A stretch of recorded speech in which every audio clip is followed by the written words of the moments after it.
সেটা হলো লা ইলাহা ইল্লাল্লাহ ওয়াহদাহু লা শারীকা লাহ লাহুল মুলক ওয়া লাহুল হামদ ওয়া হুয়া আলা কুল্লি শাইইন কাদির।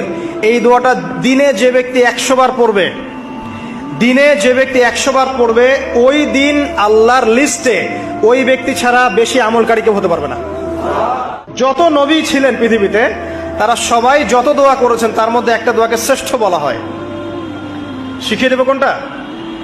সেটা হলো লা ইলাহা ইল্লাল্লাহ ওয়াহদাহু লা শারীকা লাহ লাহুল মুলক ওয়া লাহুল হামদ ওয়া হুয়া আলা কুল্লি শাইইন কাদির। এই দোয়াটা দিনে যে ব্যক্তি 100 বার পড়বে, ওই দিন আল্লাহর লিস্টে ওই ব্যক্তি ছাড়া বেশি আমলকারী কেউ হতে পারবে না। যত নবী ছিলেন পৃথিবীতে তারা সবাই যত দোয়া করেছেন তার মধ্যে